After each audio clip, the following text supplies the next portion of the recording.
Now, the Hunt Palmer Show. Yes! I feel like I've been waiting for this my entire life. You're listening to the Hunt Palmer Show on 104.5 ESPN Baton Rouge. Jolly good fun. Jolly good. Locking down the middle of the day. America's favorite daytime fun show. Live from the Mercedes-Benz of Baton Rouge studio. This is Hunt Palmer.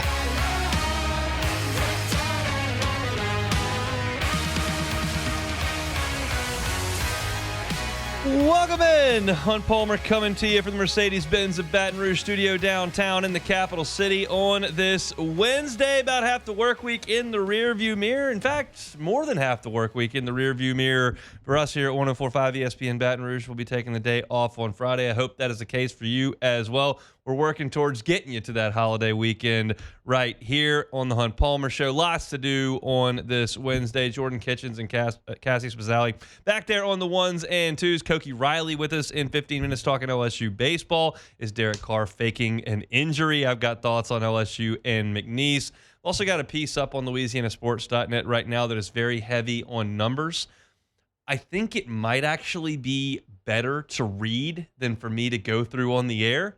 You got both options because it's on the website right now, and I'm going to talk about it at 2 o'clock. My SEC baseball power rankings coming your way at 2:30 as well. So tons and tons and tons to do. Let's dive into it with our Genesis opening drive. It's time for Hunt's opening drive, presented by Genesis of Baton Rouge. So I was reading on ESPN.com today and saw a piece from Ben Solak over on ESPN where he went through the ideal draft for every NFL team. We're now just about a week from draft day. And, of course, my eyes go directly to the New Orleans Saints. What do they say? What do we need to do? And the first line I disagree with in this piece. The second line, I agree with, and I think there's a dichotomy between the two. The first line says the Saints simply must get their quarterback of the future. While I agree with that fully, yes, the Saints have to find a quarterback. Based on what's going on with Derek Carr, what we all think about him, and the directions, they do have to find it. I don't know if they have to find it in this draft. And the second part of his sentence is if they stay at number 9 and select Shedeur Sanders, I'll call it a reach, but understand the urgency. I would call that a reach as well. Here's the point that I'm trying to make. And as we get closer and closer to draft time, I think it rings more true and more true and more true. I fully believe that the Saints are operating out of a position of power because of the patience that they need to have. If they have the proper amount of patience, you don't have to rush into anything. If you are Jerry Jones and you're up there in age and your quarterback is aging as well, you got to go. If you're the Bengals and you've got Joe Burrow and Jamar Chase and T. Higgins, you've signed them to long-term deals, you got to go. The Saints are not in that position. They're simply at a spot where they need to reset. The urgency is as low as it could be right now. You are at the very beginning of a rebuild. You know what one of the best ways to torpedo a rebuild is? Go take a quarterback that's not going to help you really early in the draft. I just watched the Chicago Bears from afar with all my Chicago Cubs news sources go rush up there to go get Mitchell Trubisky. And it torpedoed everybody. Coach lost his job. GM lost his job. Football ops lost his job. They made a bad pick early on when they really didn't have to, and everyone lost their jobs. You don't have to do anything rash at the quarterback spot. If you think it's the right thing to do, if you're convicted on the selection, sure. There are plenty of other needs you can address without torpedoing everybody by taking a quarterback you really don't believe in because you feel like you have to go take a quarterback. Now, let's do this quick little project here where we go through the quarterbacks that have been taken very early in drafts over the last 5 or 6 years. It's a mixed bag, as you might imagine, but it, I think, hammers home just how volatile an early quarterback can be. It's too early to make a call on Caleb Williams, Jaden Daniels, Drake May, Michael Penix, J.J. McCarthy, Bo Nix in the first 12 picks of last year's draft. We all believe Jaden's a superstar, no reason not to. Book's still out on Caleb Williams. Book's out on Drake May, looked good at the end of the season. Book's out on Michael Penix. J.J. McCarthy hadn't taken a snap. Bo Nix was fine, but it's too early, so we'll kind of dismiss that with an understanding of what those guys are. But you back up, Bryce Young was the first pick in the draft. That doesn't look awesome. C.J. Stroud was the second pick in the draft. That looks pretty good. Anthony Richardson was the fourth pick in the draft. I don't feel awesome about that. Is there an upside? Sure. Do I feel awesome about it? No. Will Levis was an early pick. That hasn't worked. Go ahead and look at Kenny Pickett in the first round. Not even on the same team. Took him at 20. Desmond Ridder. Then you've got a draft that included Trevor Lawrence at the top. Pretty good. Then Zach Wilson, nope. Trey Lance, nope. Justin Fields, nope. Mac Jones, nope. That's not a very good hit rate. Then you've got a great 2020 draft. Burrow, Tua, Herbert, Love, Hurts. Phenomenal. And I'm not arguing that doesn't set you up brilliantly if you do hit on that guy. But that's the outlier. 2019, Kyler Murray, fine. Daniel Jones, bust. Dwayne Hatkins, never really got an opportunity. Go to 2018, Baker Mayfield, okay, he's moved all over the league. Sam Darnold, nope. Then you got Josh Allen at 7. Brilliant. You got Josh Rosen 3 picks later. The hit rate on these is terrible. Now, you have to try to take a chance at some point. I fully endorse the New Orleans Saints at some point taking a really high pick on a quarterback. I don't know if this is the one. Now, it's such an inexact science.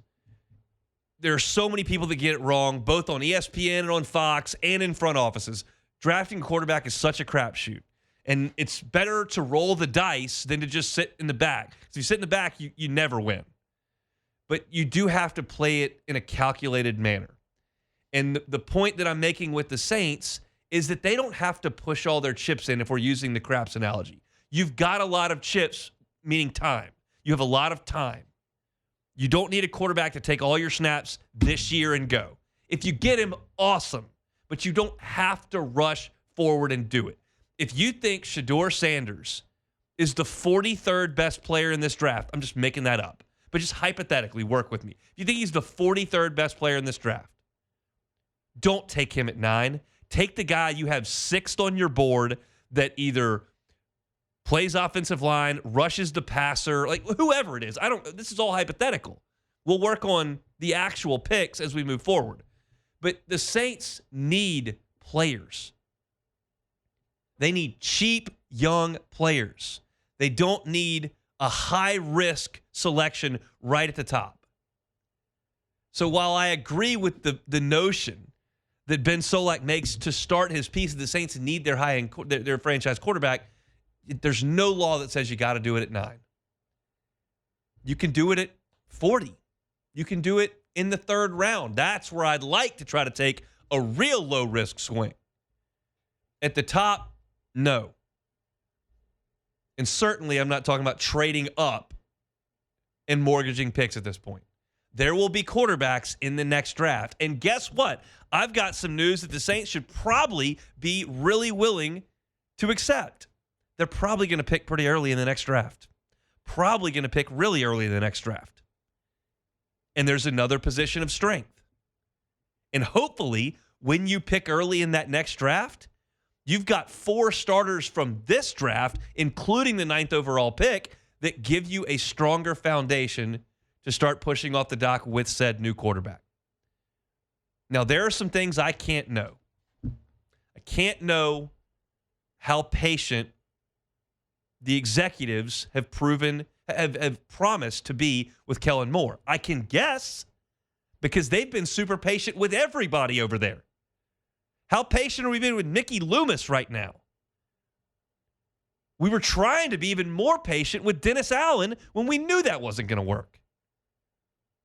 The patience is in abundance over there on Airline. So my guess is they're going to be pretty patient with Kellen Moore. They should be, based on the situation they've put him in. So if you have that promise of patience and you understand fully where the organization is, I think that lessens your eagerness, anxiousness to go up and make a pick at quarterback. Now, on the flip side of this argument, because I always like to look at both sides, if you think Shedeur Sanders is the third best player in this draft, fine, take him. Take him. This is about your trusting your people, your evaluations, and sticking to that. Now, I hear Saints fans. I hear you yelling at me. They suck at this. They draft terrible players all the time. Look at the bust they've had in the first round. Relative athletic scores and all this garbage and Davenport. Like, I got it. But all I can do is trust the people that are there. If you don't, then the whole thing needs to be blown up anyway. And then we're 3 years from having a reasonable discussion. These are the people in charge. So you've got to allow them to do it because they're the ones there. So if you have Shedeur Sanders at 40 and you take him at 9 because, hey, we got to have a quarterback, incorrect. If you have him as the 8th best player on your board and you pick at 9 and he's there, okay. I'd push back against the notion the Saints must draft the franchise quarterback in this draft. I'm not against them drafting a quarterback in the middle of the draft. I'm against them rushing to the podium to draft a quarterback who then could be way too high risk and really stunt the entire organization's potential rebirth here. High-end quarterbacks are a risky proposition. If you have a bunch of players that are available at 9 that don't play that position, I'm way in with that. That's our Genesis opening drive here on this Wednesday. Our new Wednesday sponsor. We're so fired to welcome to our Wednesday shows, Renaissance Homes and Pools. Look, if you're thinking about putting in a pool, I cannot recommend Renaissance Homes and Pools anymore. It's a phenomenal organization. You got a local organization here. And look, my guy Joey Blanchard is going to be right there with you every step of the way with your new pool. He's the owner of the company. He's going to sit down with you with his laptop, and you're going to go through this incredible software where you can visualize the entirety of your pool, your outdoor kitchen right there in front of you and customize it with the click of a button. And once you've completed that process with Joey, the owner of the company, he's going to be there every step of the way while it's being dug, while it's being finished. Joey's here. He's part of every process. You don't have to go with a big national company.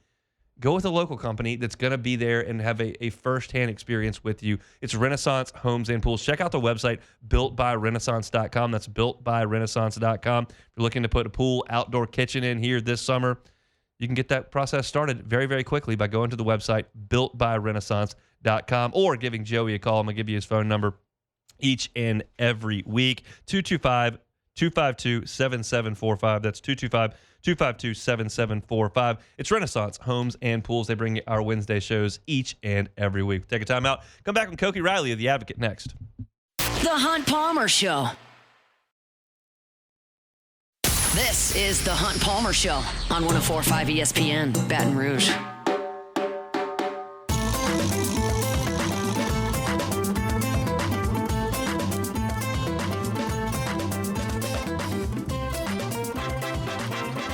Wednesday shows brought to you by Renaissance Homes and Pools. LSU got a nice win last night over the McNeese Cowboys, who were coming in with the nation's longest winning streak. McNeese had won 12 in a row. Tigers take care of them last night. Offense showed up. Really nice effort by 3 different freshman pitchers. Koki Riley covers the team for The Advocate.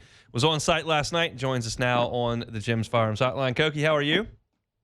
Doing well. How's it going? Going quite well. It was good for LSU last night, kind of exercised the demons after a tough weekend on the Plains. Let's talk about that, the weekend, before we get to last night's win, and then we'll transition to the series that cranks up tomorrow and certainly get into Gavin Guidry as well. What did you see at Auburn? I saw a team that had just a really bad weekend at the plate, and this happens at every level of baseball, and almost no matter how talented you are, like, sometimes everyone gets cold at the same time, and that's just kind of the fickle nature of the game, honestly. And it just takes a couple at bats where you're not seeing the ball great, and then you're forcing things, and then you're popping out every single time, and not hitting the ball well, and being too aggressive early in counts, and your process gets all out of whack. And I think that's exactly what happened to this team over the weekend. I don't think there's anything, and there's not a lot that happened over the weekend, if I'm being honest, that really affects my view of this team when the games really matter in the postseason.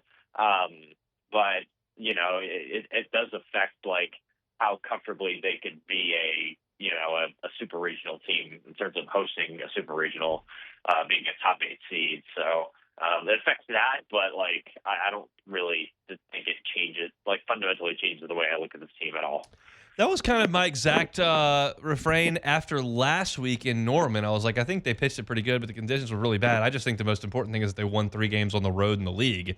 It's kind of the same deal. I'm not sure it's a big indictment on the team, but you did lose 3 opportunities to get a win when you're trying to build a resume, and they certainly did not do that. Starting pitching, none of the line scores were very good. Any of that concerning?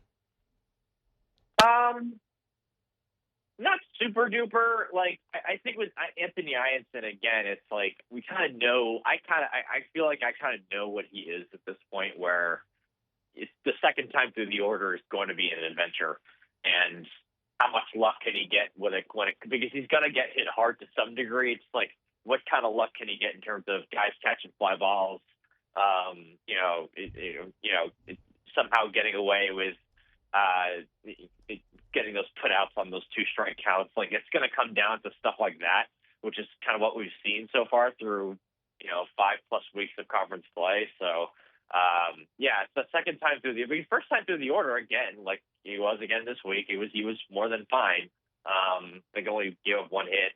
And then after that, that's when, guys started seeing the ball pretty well and hitting it around the park a little bit.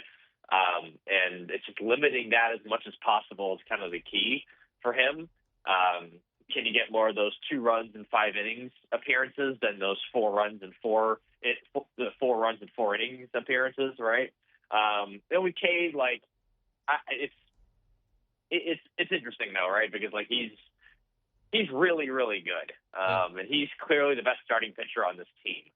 It's just a matter of it's just sometimes he'll leave a couple of balls over the plate too much, and then teams will just sort of jump on him, right? And he throws a lot of strikes, so guys are prepared to swing, and you leave too many balls over the middle of the heart of the plate. And I can even say the same thing about Anthony Ianson. Sometimes when you throw so many strikes, it can actually hurt you. So that's something to keep an eye on for those guys. And as for Chase, I think his outing was kind of affected by the fact that they had Zach and Kaysen available for that game. Yeah. So, and the fact that they haven't hit at all. So, I think Jay even said this to me after the game. We haven't been hitting all weekend. Plus, we have these 2 guys available. It just didn't make a lot of sense to keep him in for that long. And it was a very shaky, very, very shaky performance from him. It was probably a step back from what we've seen the last 2 weeks. So, this week will be another good data point for all those guys, and they're going to need that last data point because next week is the big week, Tennessee. So we'll see. We will. Quick aside, how was the renovated Plainsman Park? A lot of luxury seating. Okay. The most luxury seating I've seen out of any SEC park. Behind home plate, up where we were, and right field, the left field wall, all that's premium seating, and it's very nice and very new. Even though the park only holds 7,000 people, it's kind of an interesting little experience. And in terms from an environment standpoint, the fans weren't. I don't want to sound too mean when I say this. The fans weren't totally into it. The environment itself wasn't actually that intimidating. So I would kind of bump up to any idea that would be around the environment really shook the players. Well, I don't think that was really the case. What shook the players, I guess, ended up being themselves, and just their like the way things kind of snowballed on them from a pure performance perspective. I don't think it had much to do with like the vaunted road environment at Auburn, even though there were probably more people and it was a little louder than Oklahoma, but that's not saying a lot because Oklahoma only holds like 3,000 people. Yeah. So. And my point on that is like it's no one lives in Auburn. Like no one lives in Oxford. No one lives in Athens, Georgia. Like relatively speaking, they're very, very small towns. You have to make it kind of an experience for people to come in for a weekend series. Yeah. So I think Auburn makes a good point doing that and drawing people in. It's not like Baton Rouge or Knoxville or Columbia, South Carolina, which are like actual cities that have enough people to draw to a weekend baseball series. I think it was probably wise that Auburn built it that way. Yeah, no, that definitely makes sense. And, like they want to build up more money for that program, and that's probably the easiest way they can do it. You put more money into something, you're probably going to get a lot of money out if you do it right. And that's kind of their goal, it seems like. And I'm pretty sure their AD is baseball forward, right? So I think that's what the goal is over there. And it seems pretty smart. Like it's a very, very nice facility. Like the facility itself is as good as they say, Yeah. That's interesting to hear. All right, let's move to the news of last night. Gavin Guidry out for the season. It's not one of those deals where I ask, like, how does this impact the team? Because the team's played without him. But was there a reasonable expectation that he might have helped? Yeah, he definitely could have helped this team if he was healthy. Like, they would have had maybe someone who wasn't quite as dominant as Casey Nevins and Zach Cowan because it's like hard to expect anyone to be that good. But that he could have been they could use the extra really, really reliable arm out of the bullpen. Even though the bullpen has been really, really good the last, few games. And at Auburn, they were excellent. 1 earned run in 12 2/3 innings. And that was a pretty pleasant surprise given how much everything else kind of struggled over the weekend. So, and then even last night they were pretty solid. So, like, it's just a whole group of guys who are just starting to throw more strikes, and it's definitely showing in terms of the results. So, and when things kind of go sideways, sometimes it never goes off the rails. Like Maverick Rizzi hits a batter last night and to load the bases after coming in with in a pretty tight situation anyway, with first and second and 1 out, and like a really bad inning there could have put McNeese back into the game, and he just gets 2 strikeouts and gets 6 and 2 and ends his outing with 6 and 2 2/3. So it's stuff like that you really were not seeing that at the very beginning of conference play. And now you're kind of seeing it. So it kind of shows you that maybe the floor of this bullpen is raising up a little bit. And that's what they need because we already know the ceiling is kind of there with these guys given their talent. So that's kind of just how I view that. And obviously you could have used Gavin to help you out in this scenario. Like you use all the pitching you can get when it comes to the postseason, as we've learned over the years. So yeah, it definitely would have been helpful for this team, but at the same time, they're probably in a better spot. I feel better about where they are right now than I did like two or 3 weeks ago, for sure. And I wasn't in the ballpark last night, had dad duties, but I was watching, and on TV, Rizzi looked phenomenal. What did that look like in person last night? Yeah, I mean, his fastball was more upper 90s than mid 90s. So he was just feeling it, and it just seemed like his sequencing from a mechanical standpoint was a little bit cleaner. The key for him is he's such a big guy that sometimes I feel like he doesn't totally have super duper control of every aspect of his delivery. Does that make sense? Yeah. Like it's just hard to do that when you're that big. And there's a reason why the big guys sometimes have trouble finding their command. There's a reason why Randy Johnson struggled to throw the ball to the plate for 6 or 7 years, and it seems like last night it really, as the season has gone along, he's maybe done a slightly better job of just feeling out his own body, I guess, even though I don't know if he would say that or Jay would say that, but that's what it just looks like to my, fairly untrained eye. So, that's really the key for him. Like if he can throw the ball over the plate, he's not going to give up that many runs. He might give up a hit here and hit there because hitters are good, and the metal bats make a big difference. But at the same time, like when you throw 97 with a bowling ball fastball and have a pretty good slider to go along with it, you're going to be tough to hit, and he's tough to hit. He's Koki Riley covering the LSU baseball squad for The Advocate. He's with us every single Wednesday. Koki, we appreciate it. Enjoy the baseball this weekend. Awesome. Thanks so much. Always enjoy our conversations with Koki talking Tigers. Got a big one coming up this weekend. Alabama, Thursday, Friday, Saturday at the Box. I'll give you my thoughts on LSU McNeese at the end of the hour here. But when we come back, play a little What If Wednesday on the Hunt Palmer Show. The Hunt Palmer Show. Genesis of Baton Rouge. GenesisofBatonRouge.com is the website. When you think Genesis, think luxury. It's what it is. It's a luxury brand of vehicles, a luxury experience at a reasonable price. So when I say luxury, don't think, well, that's clearly out of my price range. You might be surprised. You won't know unless you go see. Go see him at Airline on Piku, just across from Women's Hospital.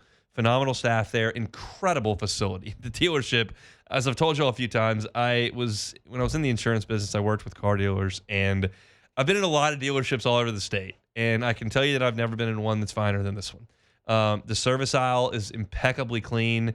The vibes and the ambiance is really, really nice. It's got a great coffee machine right there in the service aisle. They got some snacks set out for you as well. They got a little rock waterfall. It feels like a 4-star hotel in there. Go in there, check them out. Get behind the wheel of a Genesis. You will feel the Genesis difference. At Genesis of Baton Rouge, you can find every car that is on the lot online at GenesisofBatonRouge.com. Hunt Palmer, lover of LSU, Shreveport, and mayonnaise on hot dogs. The Hunt Palmer Show.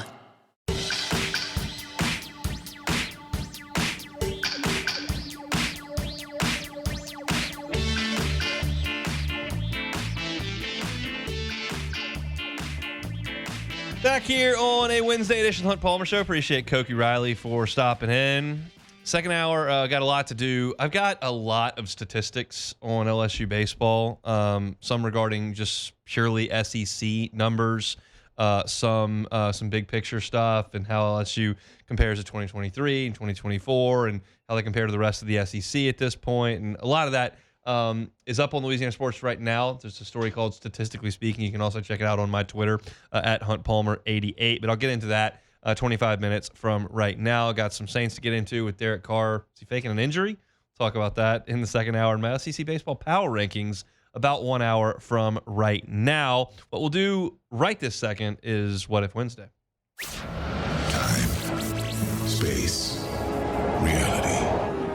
It's more than a linear path. Where a single choice can branch out into infinite realities. Follow me and ponder the question, what if? All right, to start off What If Wednesday.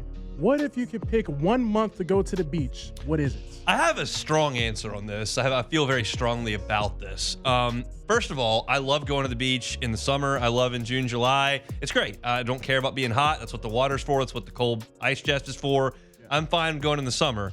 The best month I have ever been to the beach is October. I'm excited to go next week. Our whole family's going for an April deal. My parents, my sister and brother-in-law, their kids, our kid, the whole family's going. It's going to be great.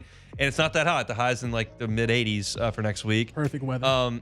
October, nobody's there. Yeah. It's like 78 degrees. Yeah. It's still warm enough to like go down and get in the water if you want. Like I loved it. I don't get a chance to really do that anymore because I'm working every weekend with LSU, so I'd have to like take a week off in the middle there. And during football season, they strongly discourage that for good reason on this station. But October is an incredible month to go to the beach. That's my favorite. Okay, so what if Daniel Dickinson hits leadoff moving forward? So he'll lead off last night. That obviously moves Derek Curiel off the leadoff spot. What's the goal of the leadoff hitter? The goal of the leadoff hitter is to get on base. He gets on base every game and has in his entire college career. He's not had one game where he didn't get on base. So yeah, that's a great fit. I love him and Jones 1-2. I think it's great. I don't feel so strongly about that you cannot move it. I think if you feel like Daniel Dickinson is more likely to get pitches to hit and you can improve his production in the leadoff spot and then go righty, lefty with Curiel, and then a righty with Jared Jones at the top, Yeah. I'm okay with that. Plus, you've got a couple of guys in Braswell and Stanfield hitting at the bottom of the lineup most often who are doing a good job of getting on base. And Dickinson's got some pop to drive those guys in. So I'm okay with that look. I'm also perfectly fine with Curiel, Jones, Dickinson, and doing it that way too. It's not so different that I think it's material that you can point to one of those decisions and go, that's wrong. I think some people were a little bit jarred last night looking at that. There may have been a deal where Jay looked at the guy that was going to start and saw something and knew that they were going to switch the next inning. So it doesn't really matter to me. I'm okay with it. There are some things that I have, like I didn't like last year when LSU was scuffling on offense and Jay Johnson hit at different times Jared Jones and Tommy White at leadoff. I didn't like that because you were guaranteeing that for one time in the game, guaranteeing that one of those guys was going to hit with nobody on base. And the goal for that team that was trying to find itself offensively was to get guys on base for them to try to get a big swing. And when you lead off the game, it's impossible to have anybody on base. So there are things that I will criticize from a lineup perspective. This is not one of them. I think it's fine. Okay. So speaking about LSU baseball, if you could add a non-Paul Skeens, Dylan Cruz, and Tommy White player from the 2023 team to this team, who would it be? Interesting. I think the two things that come to mind immediately are starting pitching and power. Yes. And Ty Floyd's the obvious answer for what he did at the end of the season to add. And if you could put Ty Floyd in this rotation, you're either right in front of or right behind Cade Anderson, and that's your 1-2. Nasty. I think you get better for sure. But Ty Floyd, was a very average pitcher for the first half of that season, and he came on really strong. And I'm hoping there's some of that in Anthony Ianson this year, hoping there's some of that in Chase Shores this year. The other options would be, I'm looking around.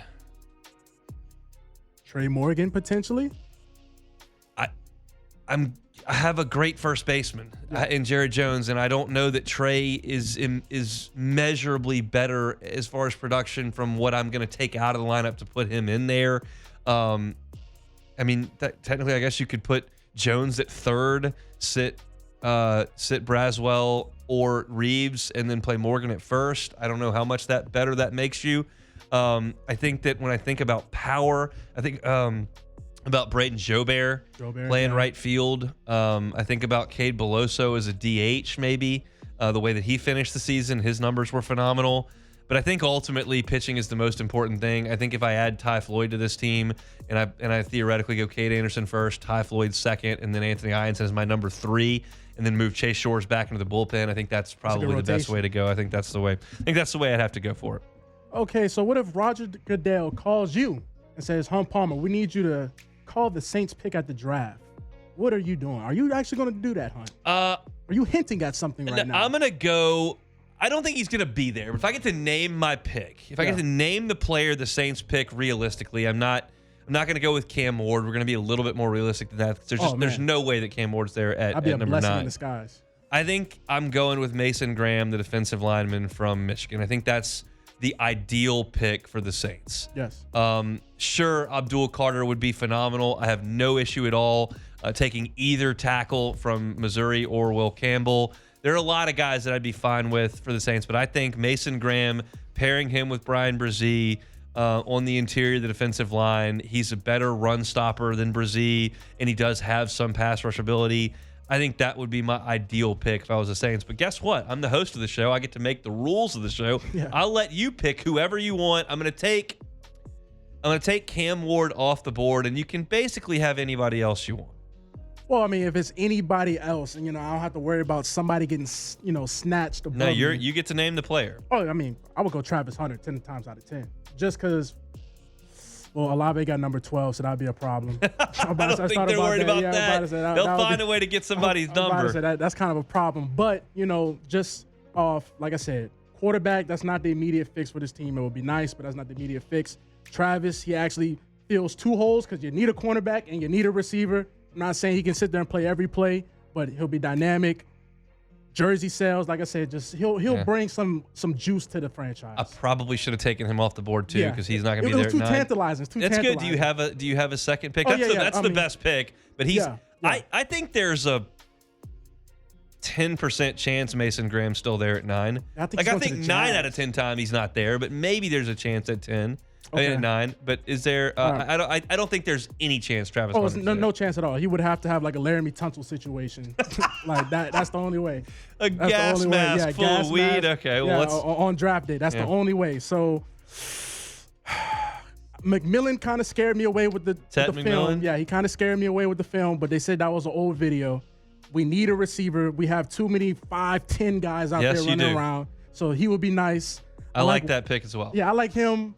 I would like Will Johnson. Again, we need a cornerback. So either out of McMillan, Will Johnson, that's like. But I'm going to do. So tomorrow's my last show pre-draft. So I'm going to do a top 5 wish list for the Saints. You're hitting on some of mine there, but for me, Mason Graham is I'll be spitting, Hunt. I'll be spitting. There you go. Mason Graham is my number one wish for the Saints. They could make that happen. I think it would be awesome. I think he's such a high floor player that does, in fact, have a high ceiling as well. So that's it for What If Wednesday here on this Wednesday. Our Wednesday shows are brought to you by Renaissance Homes and Pools. I'm going to give you Joey's number at the end of this read. So if you're looking for a pool and want an option, call Joey, and I'll give you his number here at the end of the read. But I'll tell you why you should go with Renaissance Homes and Pools. It's a local business, and you can work directly with Joey Blanchard every step of the way. He's the owner of the company. You pick up the phone and call this number, you're going to get Joey.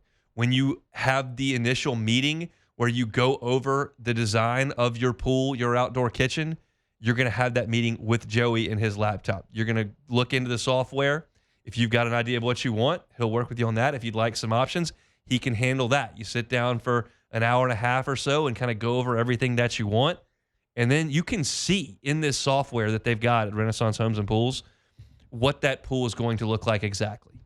They can do it to scale.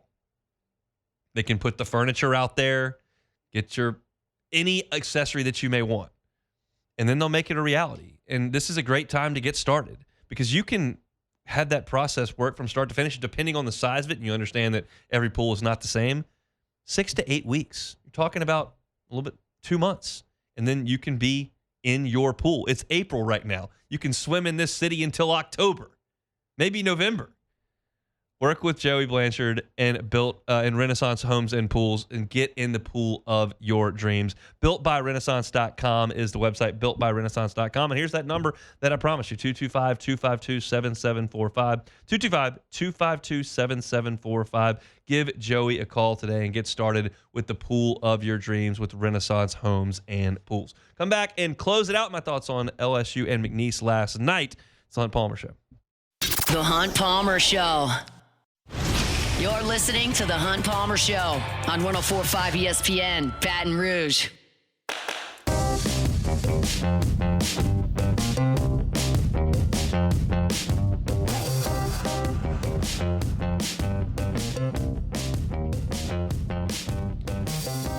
All right, a really nice win for LSU as midweek wins go last night. 10-3 over McNeese. Cowboys came in with the longest winning streak in the country at 12 games. They were playing really good baseball, had gotten a sweep over Incarnate Word over the weekend, and LSU obviously was swept at Auburn. I'm not suggesting those two are the same, but McNeese is a good team.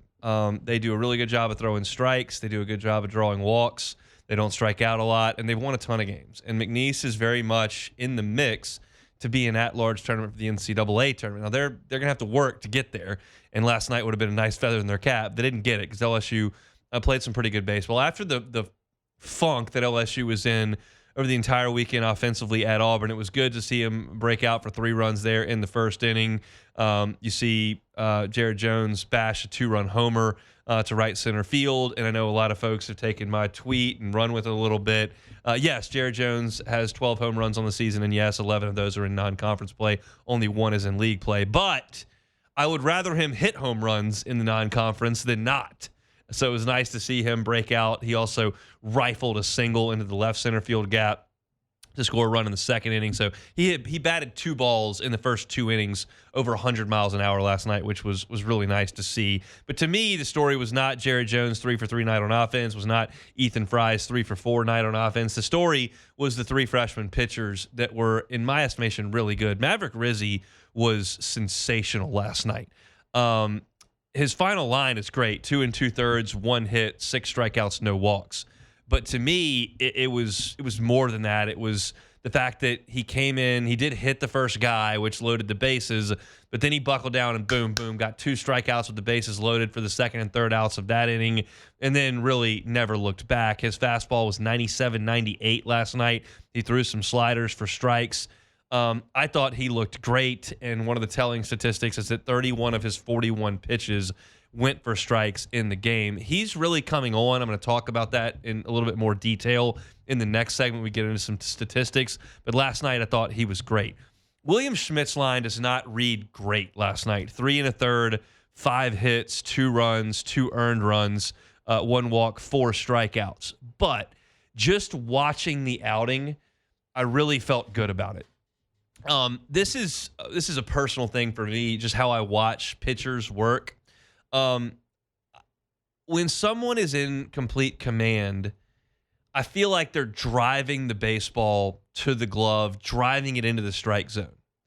It's like it's on a monorail.